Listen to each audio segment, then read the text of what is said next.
Hello everyone, this is part 27 of What If Naruto Traveled Back in Time and Changed, and I hope you guys enjoy this video and to like, to subscribe, to share, and check out the playlist, to see more comment down below.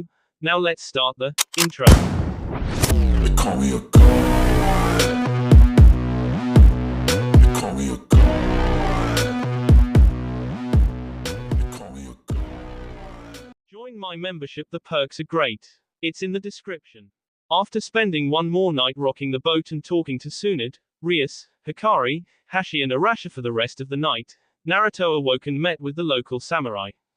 He was amused to see Sandayu shed his fancy producer clothes and slide back into his samurai getup. He refrained from commenting in respect for his warrior spirit, but that did stop Kurama from ribbing him through the mental link. It took another whole day to rouse the samurai loyalist and they set out in a caravan moving through the mountains towards Doto's castle. As they walked, Naruto remained in sage mode level 1 constantly to make sure that the area near him was clear. He passed the time talking with Kyuki and the other samurai. The camera crew and their equipment moved slowly on horseback through the mountain passes that we covered in almost a foot of snow. They were pretty much a sitting target for any competent shinobi, but Naruto was counting on that mindset. As they set up camp on the first night, Naruto pulled his team in for a meeting with Sandayu and the samurai captain. The samurai were incredulous at Naruto's plan, but it was Sandayu that convinced him to follow along with the plan after sharing how they decimated Nader and the elite squad that was with him. So, Lord Senju, you wish for us to wait for your cue to charge. Then, you expect us to take shelter behind walls that your shinobi will erect? The samurai captain asked. Naruto nodded. Yes, this is part of the ambush. My scout clones have seen the enemy loading up the train with kunai launchers. According to the maps, we will have to pass through a mountain pass that has a train track running through it. This is the most likely point of ambush. I will kill their scouts and I want the samurai set up on either side of the track along with my team. Half will be with Team 9 and the other half will go with Kurama and Shizuka. Both squads will have a couple wood clones. I will accompany the princess along with my girls. Chome chimed in through the link in the seal. Naruto, can you let me out? I can help too. Naruto pondered it for a bit before deciding and thinking back. Cho, I am not against you inhabiting a wood clone. I will need you not to transform it though. Also, none of your unique ninjutsu or yokai. I don't want to reveal you yet. Chome buzzed excitedly. Sure thing, Ruto. I am excited to participate in this battle. Naruto chuckled internally. You bet, Cho. Sandayu was nodding along, more and more convinced that Naruto's plan would work. He was fixed looking at a spot on the map. Then we should head out now with the cover of darkness. We do not want their scouts to see us. Naruto suppressed a laugh and looked seriously at Sandayu. I have already neutralized all of the scouts along our path. The only thing we have to worry about is the blimp, but it is not airborne yet. Sandayu and the samurai captain looked at him with their jaws on the map before Kurama let out a hearty laugh. Ha, ha, ha. I recommend you quit underestimating my partner. Guy slapped Naruto on the back and answered Q's hearty laugh with one of his own, but he added a flashy smile and a thumbs up. Indeed, Naruto is most youthful. Naruto chuckled sheepishly. Guy, before you go, I will get you a transformation seal. Your character is supposed to be dead at this point in the movie. If you want to play an eccentric veteran, I will make the henja samurai so that you can blend with them. Guy nodded. I trust you and your hippachu to make me look hip too. I wish to put on a good performance so that May will be proud to watch the movie with me. Kurama patted Guy on the back. Your first scene turned out well. Mizuki's girlfriend will have no choice but to be proud of you. Guy blushed and turned sheepishly toward Kurama. You think so? Naruto backed up Kurama. Sure thing, Guy. The genuine Might Guy is something special. Far cooler than any of his masked eternal rivals. This comment lit a fire in Guy's eyes, and he wrapped Naruto in a bone-crunching hug. Thank you, Naruto. I owe it to you. Kurama watched the goofy scene with a proud smirk on his face, but he couldn't help himself from thinking the same thing. Closing his eyes, Kurama offered his gourd to Kami, an occurrence that was becoming more and more frequent. Kurama heard Kami respond, You are welcome, Foxy-kun. Look after him for me. Kurama simply nodded and returned his attention to the meeting. Naruto grew serious again and issued his orders. Sandayu, get your men ready to move out. Make sure they have the cold weather gear and are ready for a cold night. Guy, ask Tenten to make some temperature control tags for them.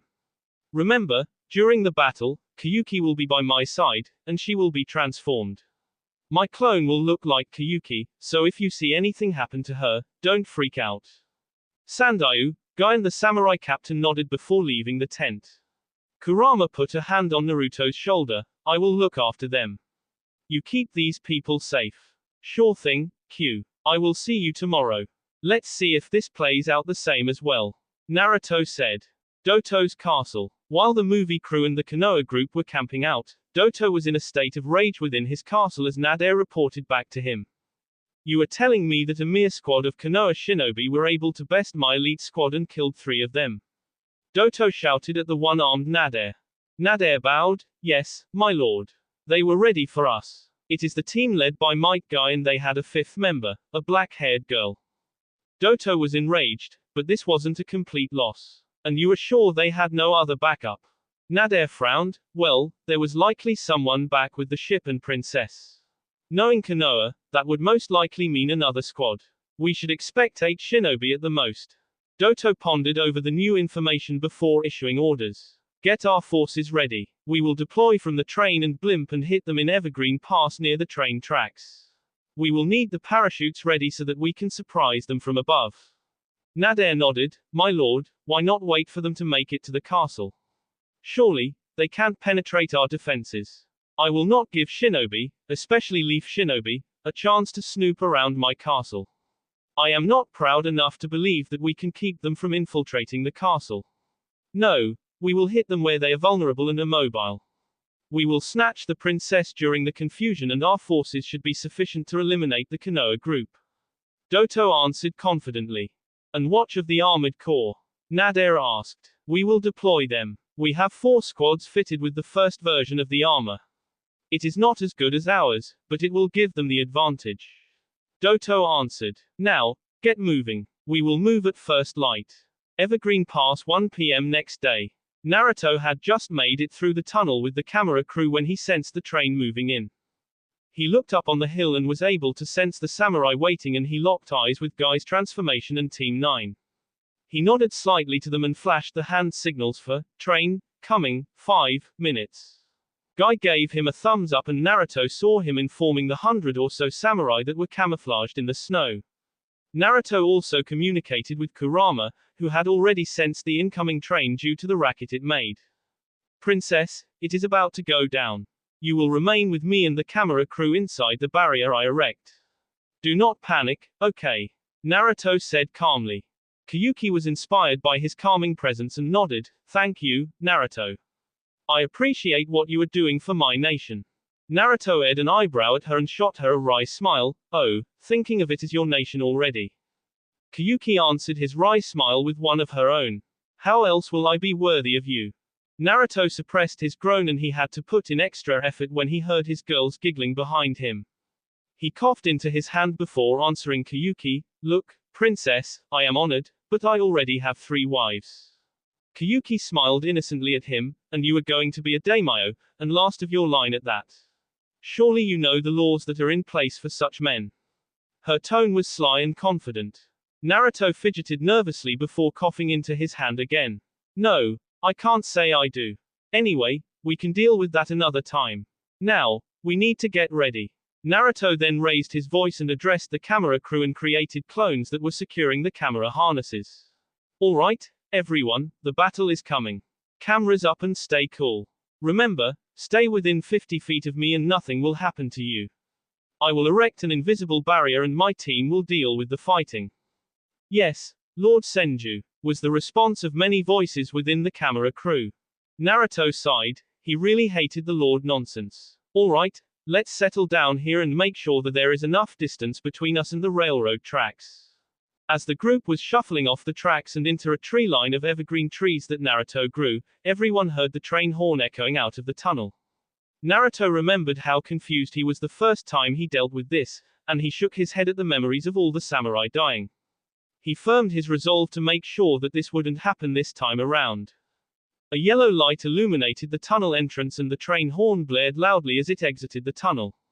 Naruto was standing on the train tracks about 300 meters from the tunnel exit and the train's brakes screeched as the train came to a halt. He gave the signal with his hands and the samurai on either side of the train rose up and gave a battle cry as they began to charge. Naruto heard orders issued from within the train and the doors on the sides of the train all lowered and exposed kunai launchers that were pointed up and down the hill. Shinobi in chakra armor began to hop on top of the train and Naruto saw one of them swing his arm downward before volleys of kunai launched at high speeds toward the samurai. The air filled with iron as the kunais tore through the thin mountain air. The samurai on either side of the train halted and Naruto saw his squad step in front of them. With Team 9, Naruto's clone that was controlled by Chome erected a massive earthen dome that easily halted all inbound kunai. On the other side, Kurama stepped forward and erected a wall of intense flame that melted the snow on his side of the track and turned the kunai to slag. Show off. After the initial volleys were dealt with, the wall of stone and flame lowered and gave way to the samurai's charge. The train was being enclosed on both sides and the Konoha shinobi were now leading the charge. The shinobi on top of the train and within, along with the samurai of Snow Country, began to pour out to meet the charge. Naruto's sharp eyes were able to see about 15 individuals wearing chakra armor and he sent clones transformed as samurai to back up his allies. Kurama was mighty proud of his kitsune technique, flame wall, and the results it gave. He was sure that it would prove to be an amazing cinematic. Now, he was charging alongside the humans, and he wanted to show off some more. He jumped into the air above the charge, and he spewed a volley of fireballs, much like the human jutsu, mythical fire flower. However, Kurama's fireballs were each the size of an Uchiha Great Fireball Jutsu. The results were devastating as fireballs plowed through walls of ice and melted them into puddles before they set nearly 30 samurai and a couple shinobi ablaze. Chome saw Kurama showing off and she decided to stick with the earth jutsu that she used earlier. She jumped into the air ahead of the samurai and used the earth-style, heavy boulder jutsu to vastly increase her weight and harden her defenses, which was her specialty. She landed on the train in a mighty creak of steel as the train buckled in on itself before the ground under the train exploded in a shower of rock. The halves of the train were sent skidding away from the impact site and the enemy formation was in shambles. 1010 was like a squad of Marines on range day. She was letting loose accurate steel as she ran, and she was only sad that her opponents were so inferior. She bit back the remorse that was rising in her chest and kept the steel flying over the heads of her allies and into the enemy ranks. When Chome landed, she stopped her long-range assault, whistled in appreciation, and unsealed her katana to join the samurai charge. Guy was holding back his speed to make sure he wasn't too far ahead of the samurai charge. He saw a camera clone running alongside him and he locked eyes with it. As he closed within 50 feet of the shattered enemy formation, he let out a mighty battle cry that echoed around the mountains. The camera clone whistled in appreciation as Guy charged with his katana held high and disappeared in a blur of speed. Guy dodged through kunai and shuriken as he zipped in between enemy shinobi and samurai alike. His speed was godly as steel flashed only to be followed by spurts and gouts of blood moments later. Guy knew that what he was doing was necessary and the faster he dealt with the enemy, the fewer of his allied would die. Thus, he charged at 4 shinobi in bulkier versions of the chakra armor with zero hesitation. The camera clone knew that he was only a clone of his boss, but he was still impressed by the devastating speed and efficiency of Might Guy. It was honestly unfair to equip Guy with a proper sword because it made the insane speed completely lethal. The camera clone did its best to keep the camera trained on Guy, but it proved difficult. The clone simply kept the camera stable and caught as much of the raw and authentic footage as it could. During the charge, Neji was unleashing multi-shots of arrows at the enemies lined up along the train. His skill and technique with the bow shined as his arrows found their way around ice walls and into the skulls of his enemies. He counted at least 2 shinobi in chakra armor that met an early end due to high-speed arrows in their eye sockets. Now, as the ranks clashed against one another, Neji worked alongside Lee to cover his back from the many shinobi. This number exceeded what Naruto had told them and he was picking up newcomers to the battle. After a couple minutes of fighting, Neji noticed that shinobi were falling from the sky in parachutes. To make matters worse, they were throwing kunai with paper bombs on their way down. Neji took action immediately and he focused chakra to his hands before he began punching forward rapidly. He called out, 8 trigrams, successive gale palms, and sent waves of compressed air at the incoming kunai. As he kept at it, Neji shouted, enemy from above. Naruto sensed the enemy and he saw the kunai dropping from the air and he noticed the explosive tags on them. Each of Naruto's clones, Chome, Kurama and Shizuka created space in their battles, weaved through hand signs and sent powerful wind ninjutsu into the sky. The air was filled with a divine breakthrough, great breakthrough, gale palms, and massive fireballs from Kurama. The fireballs from Kurama fused with a couple of the wind jutsu and a screen of intense flame raced hundreds of feet into the air and melted or burned everything that it came in contact with. Naruto winced as the flames continued past the falling kunai and set men and parachutes ablaze. It was a morbid sight, watching burning men fall from the sky and slam into the ground. Naruto was sure that his clones were capturing it, but it was probably too gruesome to use in the film because nobody wants to think about burning alive. Regardless, the show must go on and the battle was still ongoing. Kyuki, or at least the Naruto clone transformed as Kyuki, wandered aimlessly down the railroad tracks with its hands clasped dramatically over its mouth. The camera clone, veiled in the chameleon jutsu, walked backwards ahead of it. Clone Kyuki let tears fall from its eyes and kept a faraway look on its face as it walked towards the battlefield. The emotional scene was interrupted by a big, metal claw that came down from the sky and secured the princess snugly in its claws. With a dramatic scream, Clone Kyuki was dragged into the sky and up into the blimp. The samurai were distracted by the feminine scream, and they roared out in surprise and anger as their princess was dragged up toward the blimp. The Konoha group had to work extra hard to prevent the deaths in the ongoing battle, but they did so, nonetheless. Kurama just pushed a samurai out of the way of a killing blow and caught the sword in his right hand. The blade melted into slag and Kurama punched a flame fist through the snow samurai's chest.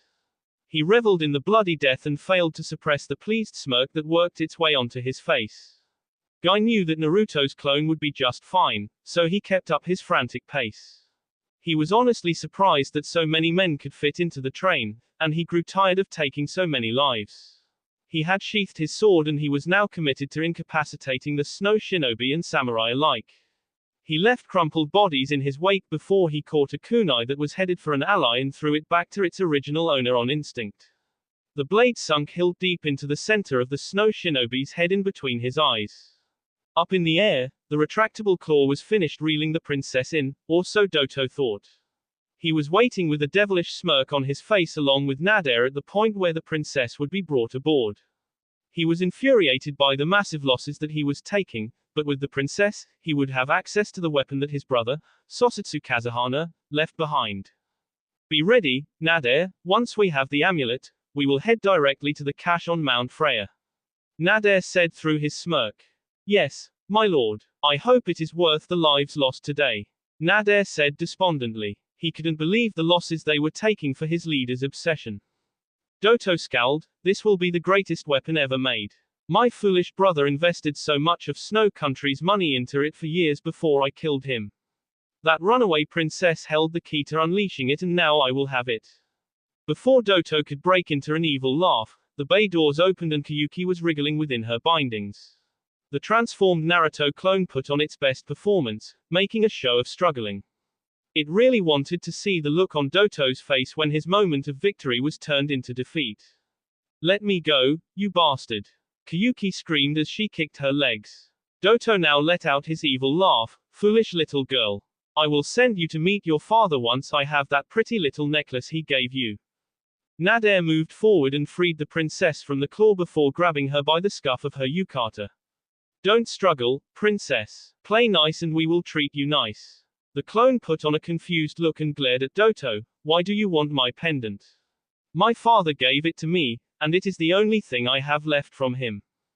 Doto scowled. Ignorant girl, you don't even know what you hold. Your father built a weapon that would put Snow Country on top and he gave you the key.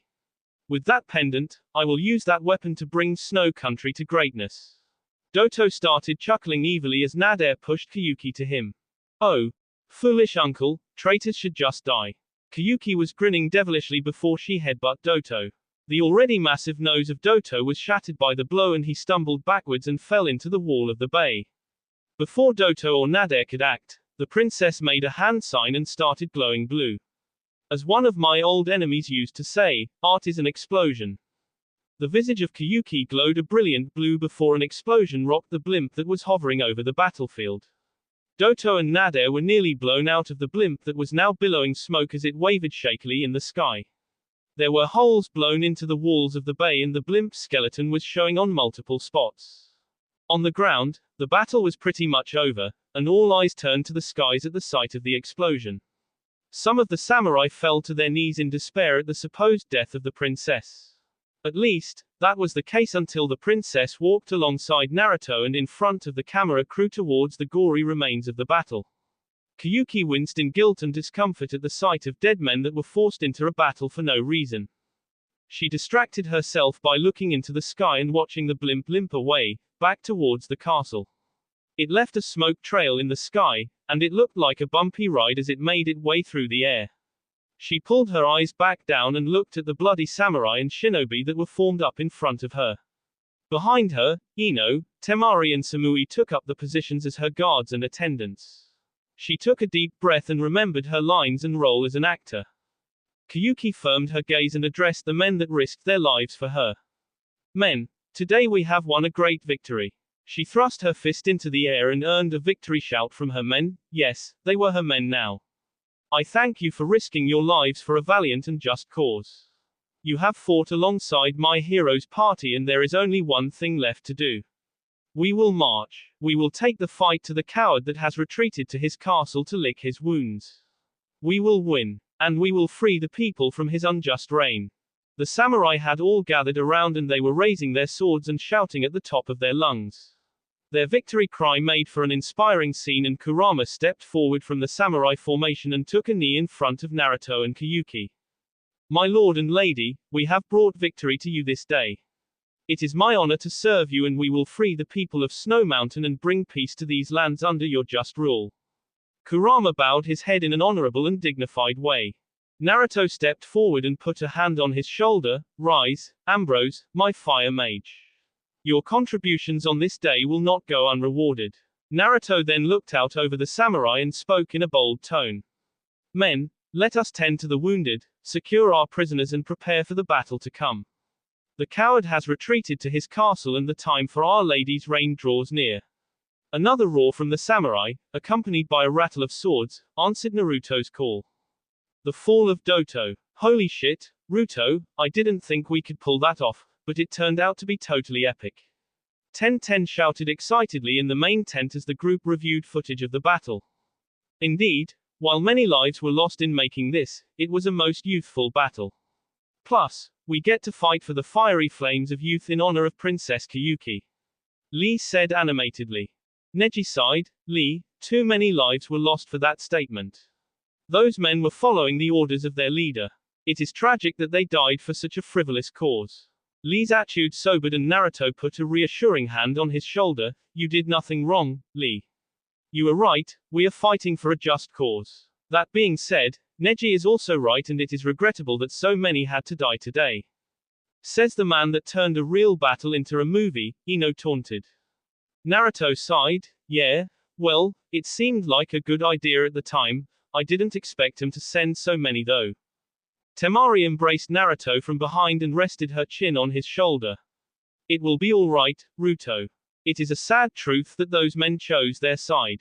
They died pointless deaths fighting for an evil man. That is not your fault. If you didn't step in, then Sandayu would have lost more than 5 of his men. They all would have been dead. Naruto nodded tiredly. Yeah, you're right. Well, I hope that nobody else needs to die, except Doto and that Nader guy. Sandayu spoke up. We are grateful for your assistance. I know it doesn't alleviate all of the death, but we managed to capture 43 of their men. If they are willing to change their ways, that is 43 people that could support Kiyuki in her reign. Naruto nodded. What was the final count of the fallen? I honestly didn't expect him to send so many. 156 enemy fell at our blades. Sandayu answered. Kurama let out a low whistle. Wow, how did they fit that many people in that tiny train? Naruto shrugged and yawned. Doesn't matter. Everyone, get some rest. We will be moving out in the morning. Naruto awoke the next morning with the rising sun and walked through the camp. He saw samurai strapping on their armor, polishing their swords and doing final checks on their equipment. He got smiles, nods and salutes with hands over hearts as he walked through the camp. It was a surreal feeling leading men like this into battle. Men he had met less than a week ago, but they were men that trusted him implicitly with their lives. It was a strange sensation for the blonde hero, but he felt strangely comfortable with the responsibility. Naruto saw Kurama swapping stories over breakfast with a couple of the samurai and Naruto slid into the conversation. The samurai were commenting on Kurama's red cloak and traveling robe that made him look more like a wizard than a warrior.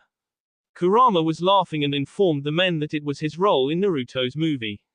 It was difficult for the serious and traditional samurai to swallow the fact that a movie was being shot as they fought on the field of battle.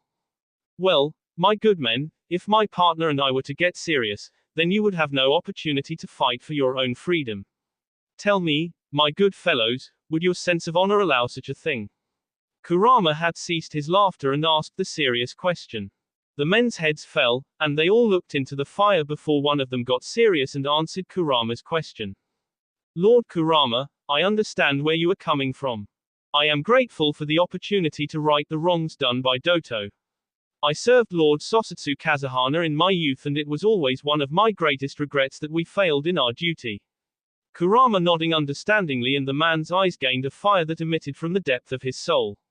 Now, I finally have the opportunity to cleanse my soul of my past failure. You are right, I would not be okay with foreigners handling everything. I am grateful to fight alongside you, acting or not. Kurama smirked and put a hand on the middle-aged samurai's shoulder.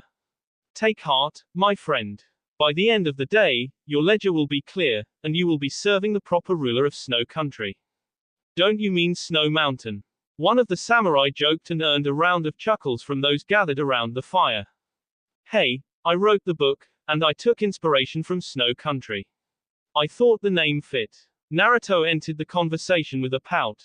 The samurai all bowed their heads before one spoke up. Lord Senju, when you wrote this book, how did you get the inspiration? It is honestly scary how well it fits into our current situation. Naruto chuckled. Well, I was learning about all of the countries in the elemental nations when I was a kid and I started writing this book when I was 10. When I read about the coup and Doto's reign, I thought he would make a good villain with his advanced technology. Then, all I had to do was write in the Lost Princess of Snow Country. I guess fate has a sense of humor because said princess came looking for me a couple years after I published the book. The samurai chuckled before the oldest of them stood up. Well, Lord Senju, it would appear that it was fated by Lady Kami. I pray that we meet good fortune like the men of your novel. This statement earned a round of cheers. The rebel forces surrounded the camera crew and moved out around 9 a.m. They had 5 miles to the fort, and it would be a long day of trekking through the snow to get there. As the caravan was traveling, Team 9 and a Naruto clone went ahead to scout the castle and get a better idea of troop formations. This left Naruto and his girls to protect the camera crew and samurai. During the walk, Naruto was in an animated conversation with Sandayu, Claude, Kiyuki and his girls. Do you really need the fort? I don't think it is a good place to reign from. Naruto was pouting since they were trying to talk him out of destroying the fort. Kiyuki agreed with Naruto. I agree, I do not wish to rule from some military base. From the pictures, the base is barbaric and serves no purpose other than war. But milady, if we destroy the base, then where will we fall back to in the event of invasion? Sandayu said. Kiyuki scoffed, if we are threatened with invasion, we will call on the services of Lord Senju. Temari couldn't help but enter the conversation. Yeah, you could do that, or you could raise your own shinobi force and properly defend yourself. I am sure Ruto would be willing to help, but it is important for any nation to be self-sufficient. Kiyuki hung her head and Sandayu came to her defense. We will be self-sufficient, but it will take us a while to recover. Doto has drained the people and resources of this land substantially. Naruto decided to solve the problem. What if I build you a new city? I can erect a city out of wood that you would only need to furbish and do the more advanced plumbing and electrical. Claude was a foreign film director, but he couldn't believe such a thing. My lord, I admit that you are powerful, but surely you are jesting. Claude's jaw proceeded to fall as Naruto weaved through hand seals, jumped to the side of the road and erected a 3-story mansion in less than a minute. The wood looked regal and the building itself was elegant. Through practice and repeat use, Naruto had developed his wooden constructs to match the finest artisans. Naruto jumped back to the group with a laugh at the dumbstruck looks of the caravan. He landed and aired an eyebrow at Claude and Sandayu. Well, drop the damned castle. I want a house like that, Kiyuki said animatedly, making the decision for Sandayu. Claude coughed to clear his throat and snapped himself back to reality. Well, if we are going to do this, then we should get shots from every angle. Also, to fit the book, how do you plan on sacking the castle? Naruto laughed. Right, well, in the book there was a battle. We will have to film that after the fact, unless they refuse to surrender. Also, in the book, it was Doto that self-destructed the castle. If we want to change that, Naruto adopted a pensive look. Ino, being the biggest fan of the books in the Senju family, chimed in, why don't we say that after the princess was rescued, that the hero was enraged by her treatment. This awoke the demon in him, and he ordered his party to bring the castle down. Claude was nodding animatedly, yes, that could work. So, what? Jutsus, is that the word for it? What jutsus will you use to bring it down? Naruto shrugged, we have earth, wind, fire and water specialists. What do you think would look best on camera? Kurama shouted, fire, obviously. Temari scoffed, it should be a windstorm. Ino was contemplative, well, the hero's mage is a fire type. The hero himself is a wind mage and swordsman. The princess is supposed to be gifted with water. The party also has earth magic, so why don't we use all of those? Claude raised an eyebrow, care to elaborate? Ino thought it out and answered, start with a fire attack powered by a wind jutsu. Then, Temari can perform her sickle weasel storm and we will add water and fire to that for cinematic effect. Really makes me wish we had a lightning user. Samui cleared her throat and put her hands on her hips. Did everyone just up and forget about me? I mean, come on, I have been part of the family for over a year now. Naruto chuckled sheepishly, must be the cold getting to my brain. Okay, so we evacuate, open with a volley of fire and then do a multi-elemental storm. While that is happening, I will use some earth jutsu to bring down the fort and drop it into the gorge. Kurama clapped his hands together and ringed them excitedly, oh, I can't wait. So, we want the explosive stuff for the opening act, right? Naruto nodded, I think that would be the flashiest. What will you add to the storm though? Kurama chuckled evilly, oh, I may hate Madara, but that, majestic flame annihilation, was a badass move. When it gets added to the tornadoes, it should be quite the sight. Samui was looking thoughtful, Ruto, I don't have a jutsu that could match up to that. What if I powered you up with Q's chakra and you overcharged an electromagnetic murder? Naruto asked. Samui pouted, that's what I was thinking, but that would go through the ground. It wouldn't be that flashy. Temari laughed, yeah, that is until it rips through the walls of the fort. Plus, wind and lightning never mixed very well anyways. Chome giggled, clicked within Naruto's seal, your mates are wild, Naruto. I enjoy them greatly. I can't wait to see the show. 5 hours later, Doto scowled as he looked down upon the insurgents that stood outside his castle walls. It was embarrassing enough that he had burns on his face and a broken nose from the exploding clone that he brought into his blimp. It was galling to look at the crippled frame of the once majestic blimp. He was further enraged by the loss of 200 men. All in all, Doto was beyond pissed off and he wanted to rain down death on the intruders that were in formation at the base of the hill in front of his castle. He was on the castle wall with the remainder of his forces, roughly 300 men. He only had a handful of shinobi remaining and the rest were the samurai sought, although they were weaker than those that he had sent to Evergreen Pass. Regardless, his castle had a multitude of kunai launchers, catapults and other defensive items that would make a head-on charge suicide for the attacking force.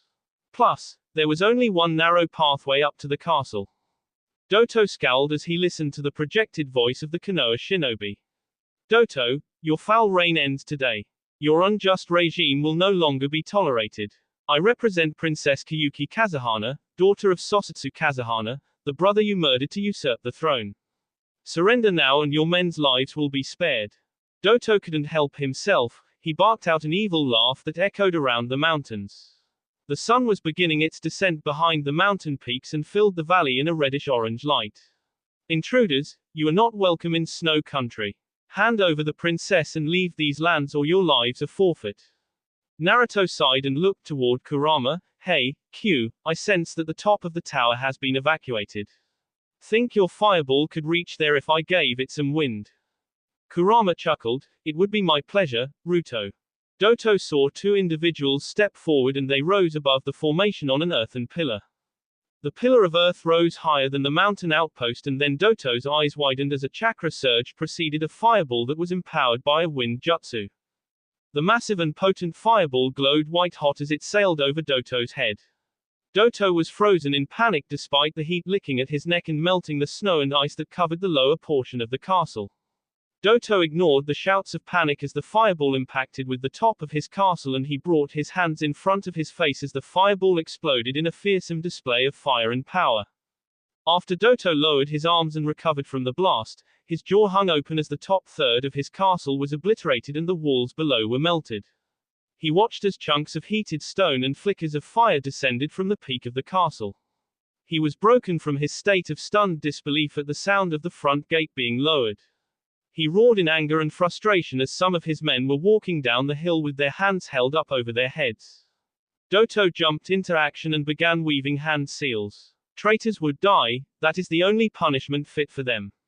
Doto finished his seals and called out, Ice style, Black Ice Dragon. The black dragon made of ice weaved around Doto's form before it roared and sailed toward the traitors below. His sick satisfaction was shattered when a wooden wall rose in front of the black dragon and absorbed the impact of the powerful ice jutsu. Naruto wasn't surprised to see the surrendering forces, that was why he put on the show with Kurama. He was surprised by the act of anger and desperation by Doto though, but that didn't stop him from protecting them from the ice dragon. He remembered that jutsu, but this time around he wasn't intimidated by it. Naruto appeared amidst the snow forces and erected two wood walls that rose in a half-sphere over them and halted the ice dragon's assault. Go. Keep your hands up and surrender to the samurai. You made the right choice and I promise you fair treatment upon your surrender. Naruto said firmly to the stunned men that now surrounded him. Thank you. One of the men said before running down the narrow path with his hands waving wildly above him. Naruto lowered the wall and glared at Doto. You who remain in the castle, do you wish to serve such a tyrant? Do you value your lives so little that you would lay them down to protect a usurper that killed his own brother? I offer you one more chance to stand down and surrender. If you refuse this offer, the only thing that awaits you this day is death. Naruto's voice carried over the walls and down the mountain. Naruto heard shouting, conflict and other signs of battle echoing from within the walls and he restrained himself from vaulting over the walls and throwing himself into the melee. However, he did jump in front of the 15 or so men that were running away from their own allies as they ran down the narrow path. He was forced to protect them and block a volley of knife-shaped icicles that rained down from the ramparts. He fought a defensive battle as he backed down the slope and he was soon joined by his party.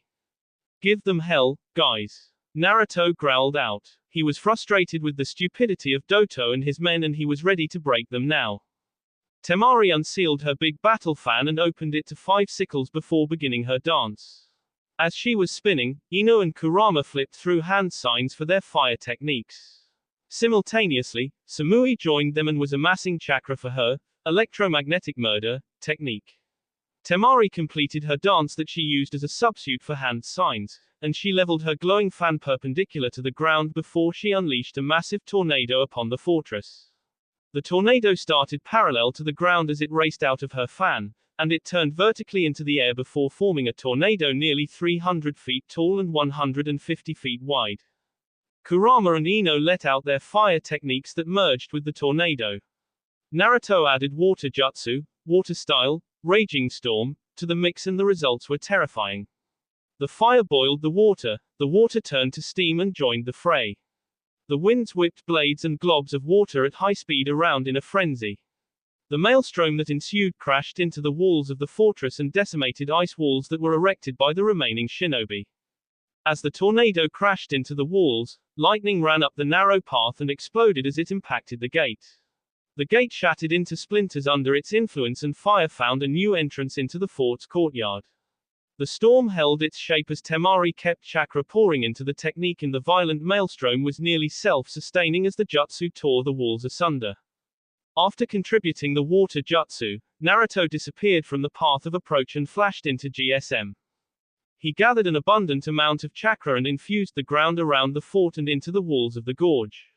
Naruto kept his eyes closed and his concentration on the earth as he weaved calmly through hand seals before he placed his hands on the frozen earth. Moments later, a massive earth dragon nearly 800 feet long and 90 feet wide rose up from behind the base, climbed into the air nearly 900 feet before it dove headfirst into the man-made construct that was formed on the edge of a gorge. The colossal sound roared over the canyon as every eye watched the godly display in stunned amazement that was saturated with fear. The back half of the base crumpled as the ground from below gave out and then the dragon finished the job by ripping the fort in half and plunging massive volumes of earth into the canyon. The result, the back half of the base that wasn't torn to shreds crumpled down the wall of the gorge in a massive and noisy mudslide. As the storm assaulted the base front, the front and the earth dragon tore it asunder from the back. Kyuki and her loyal samurai watched on in amazement and the film director nearly jazzed in his pants. Every camera was active and capturing the godly display while the cameramen did their best to stay steady after their jaws clattered on the ground. It took just under 7 minutes for the terrifying display of power to halt abruptly, which left an eerie silence over the valley. Doto rose out of the command room that he had reinforced with ice jutsu with Nader and a few of his loyal followers at his side. His shoulders slumped and his mind blanked when he saw the devastation that used to be his fortress. The front walls were shattered, the back half of the base now gave way to a full view of the gorge and his remaining forces were in shambles. Of the 250 men he had at the beginning of the day, there were fewer than 20 men remaining as they stumbled around shattered remains of the base. Then, Doto saw 2 men leading the charge of samurai and Konoha shinobi into the fortress and he decided that it would be better to flee and survive another day. He saw one of the men carrying some contraption while the redhead in a strange uniform glared right at him as he ran up. Before Doto's wings even expanded, the redhead launched himself into the air and shot a fireball at Doto. Doto smirked and held his hands out in front of him and absorbed the chakra of the jutsu. Despite the chakra absorption, he grew hot, and his hands burned. His armor blared a warning ping that it was overcapacity on chakra. Seeing that he couldn't break away without vanquishing this intruder, Doto rerouted the overloaded chakra armor and shouted, "Twin black ice dragons." As Kurama was falling through the air, the black ice dragons roared and readied themselves to intercept the falling kitsune. Kurama smirked devilishly and took a deep breath before a wave of dark red fire escaped his lips and rushed to meet its challenges. The intense flames crashed against the black dragons and every Konoha ninja was surprised to see how long the stalemate lasted before the flames finally ate the dragons away. Despite the momentary victory, Kurama was enraged to see that his jutsu was halted. Kurama's descent was completed and as soon as his feet touched the ground, he coated his body in fire before dashing towards Doto. A crimson fist embedded itself in his gut, but his premium chakra armor absorbed the chakra on the fist and rerouted the chakra to heal him. Doto recovered quickly from the blow and lashed out with a spin kick into an uppercut. Kurama scoffed as he easily dodged the attack, and he elongated his claws before he set into his rampaging fox taijutsu style. Doto squared off against Kurama and engaged him in a fearsome taijutsu battle that he was clearly losing. Sure, his chakra armor absorbed most of the impact and kept him in the fight, but he had yet to land a decisive blow on the red-headed opponent. Doto decided to change strategy after a couple minutes and leaped back onto a pile of rubble before ice needles formed in the air and rushed toward Kurama. Kurama countered with a wall of flame that evaporated the icicles and through the wall of flame a volley of superheated fireballs rushed toward Doto. Doto panicked as his armor began ringing the alarm as the core overheated. It was unbelievable that each jutsu was able to overload his armor and the repeated overloading was really stressing the core. Doto immediately released the chakra by creating an ice storm around him. He noticed that it was thinner than normal because the dammable fire jutsus were melting the ice around the base. He clicked his teeth and sent the ice storm toward Kurama, who simply used a majestic flame destroyer. The flame spread 180 degrees out of Kurama's mouth and easily melted the impromptu blizzard as well as the surrounding snow. He idly noted that he caught 2 unsuspecting samurai in the fiery blast, and he also made a note to no longer use area of effect jutsu because his allies were entering the fort now. After dealing with the blizzard, Kurama scowled as Doto flew into the sky. The coward was retreating, and Kurama was denied his kill. Kurama turned to the camera clone. Damned coward, I shouldn't be surprised that such a man retreated. Oh well, Lord Naru will be the one to handle him now. The Naruto clone made a cut signal with his hand and smirked at Kurama. Thanks for holding back. If you cut loose, then our friends would have been caught in the collateral damage. Kurama clicked his teeth. Sure thing, Ruto. That was supposed to be your fight anyway. I just wanted to punish the coward for attacking his own men when they surrendered. Naruto paused and looked toward the far side of the base. Well, looks like the boss got revenge for Naru-sensei's deaths. The clone had a devilish smirk on his face. Kurama belted out a laugh. How much did he play with that fool before ending it? The clone shrugged. Dunno. I could sense it, but I was more focused on your battle. With the real Naruto, he had his target and he needed this for the movie scene. It would be really hard to get another shot like this with all of the genuine destruction and chaos in the background. He saw Nader running away from Kurama's flame attacks, and he caught him as he was running up an external staircase toward what remained of the castle. The uneven ground was the destined place for the fight as Naruto appeared in front of Nader and planted him into the wall with a chakra-reinforced fist. Nader shook off the cobwebs and held up one hand, the only remaining hand he had, while the fresh nub of the other forearm was held down. Damned leaf demon, you ruined everything. Naruto fixed his face into a visage of rage, and he slowly unsheathed the katana from his back as he glared at Nader. In a low growl he said, and you killed my sensei. You robbed me of the man that saved me and brought purpose back to my life. With his sword, I will send you to the underworld. The low and menacing tone sent shivers up Nader's spine and Naruto hoped it would have the same effect on his future audience. Nader broke out into a sick cackle of laughter before saying, that is the best news I have heard all day. The fool that took my arm is dead.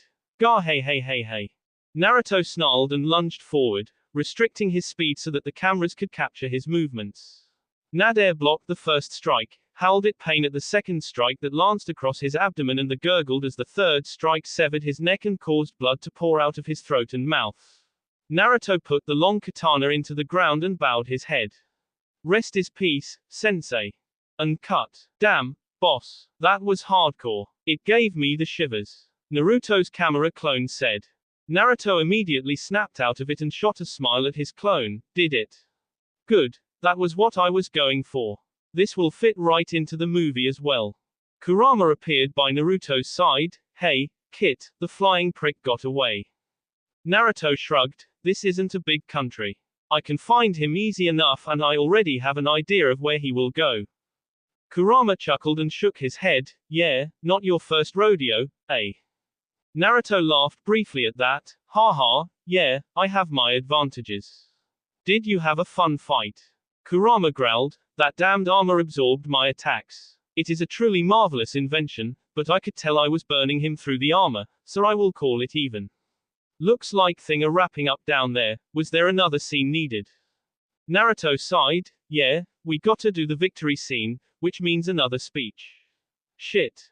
Snow Mountain, one night after sacking Doto's fort. The capture and cleanup of Doto's remaining forces went smoothly after the fall of Nader and Doto's escape.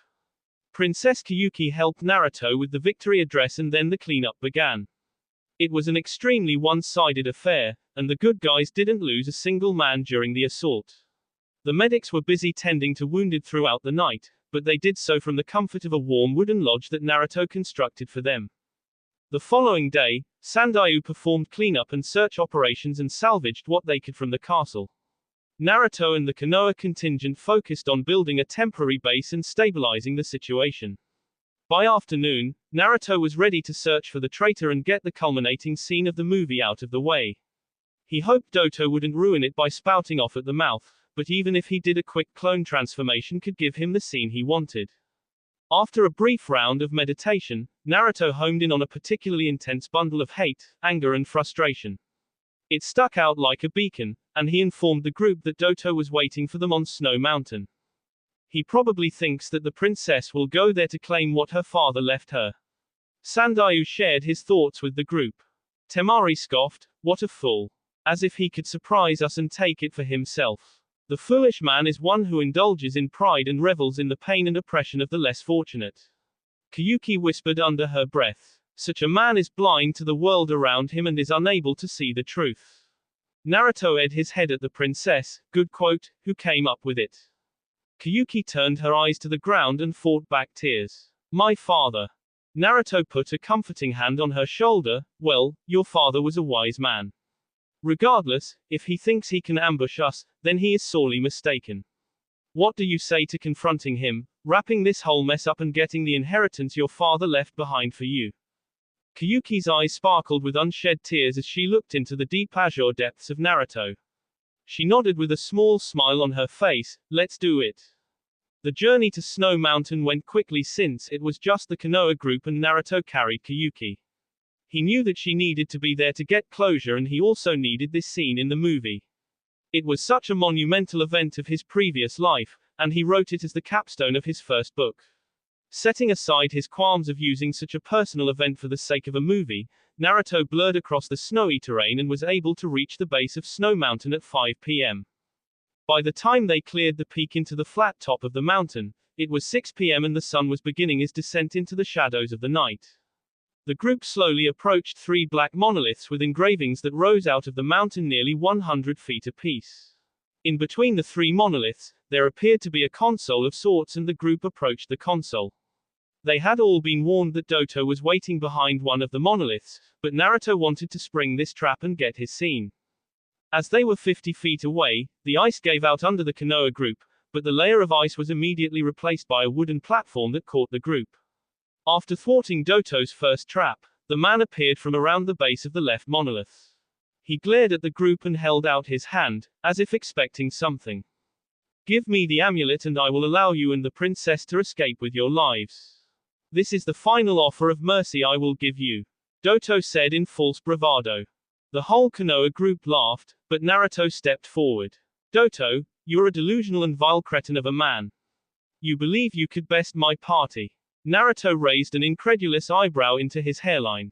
He couldn't believe how delusional this man was. Doto barked out an evil laugh. "Ask Red there, I was able to absorb his most powerful jutsu. I am wearing the newest and best model of the chakra armor. There is nothing you can do to me. Kiyuki took charge here. You are nothing but an evil man that stole from the people of my country after usurping the throne. My hero and his party will vanquish you and we will bring Snow Mountain into an age of prosperity." Before Doto could spout off and ruin the scene, Naruto stepped forward. He made a show of handing his cloak off to Neji before he turned and faced Doto. "Doto, I, Narumaki, challenge you to single combat. If you can best me, we will hand over the amulet."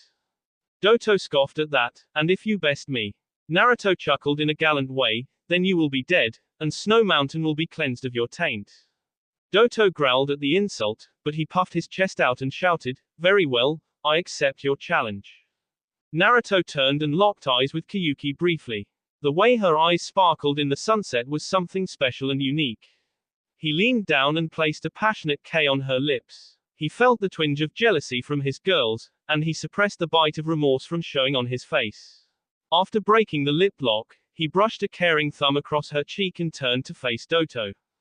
"Let's do this," Naruto growled before dashing toward Doto.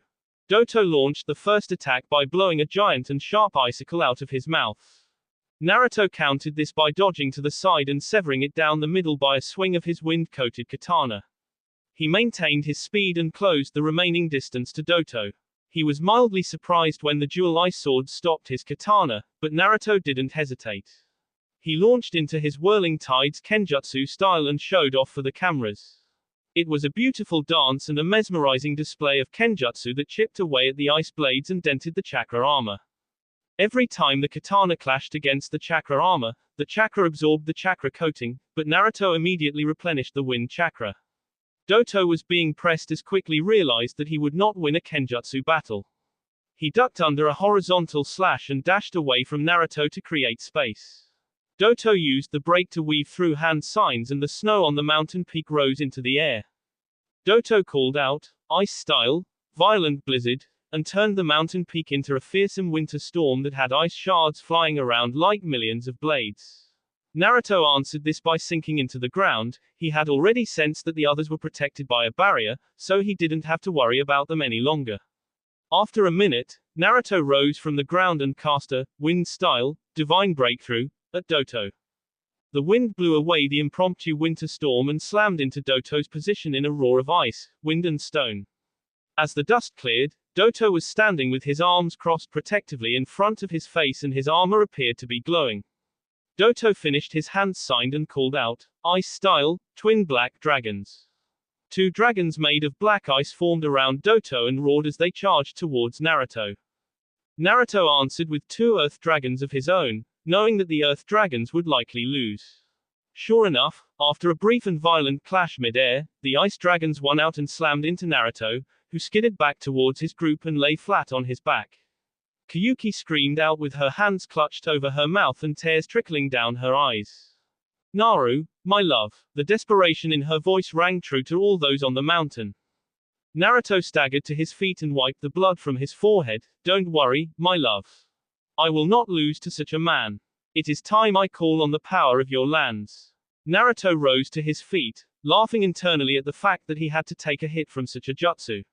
Sure, it was strong, but it would never be enough to lay him out.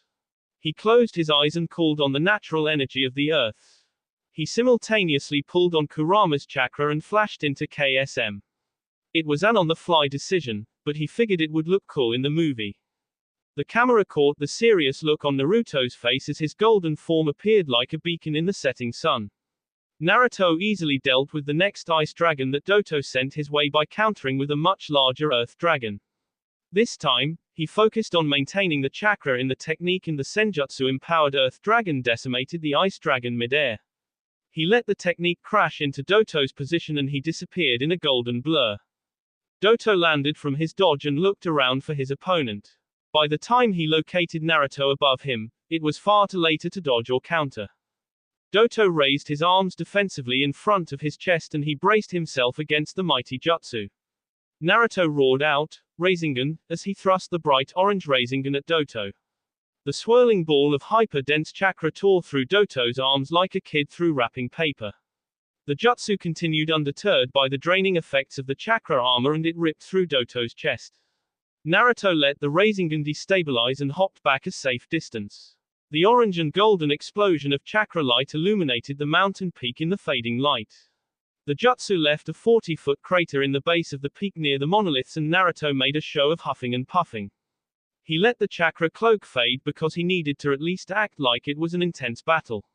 His party ran up and joined him as they moved forward slowly to confirm Doto's death. Once Doto's death was confirmed, the group stood behind Naruto and the princess as the scene played out. Kyuki embraced Naruto in a passionate hug and cried over his injuries. Naruto comforted her by rubbing her back before separating and looking into her eyes. He rubbed the tears off of her cheeks and gave her a magnificent smile. "It is over, my love," he said weakly, as if he were tired. Kyuki sniffled and stifled her tears. "Yes, Naru, it is over. You were victorious, my hero." That will be all for this video. Be sure to like, subscribe, share, and comment down below for more videos. Goodbye.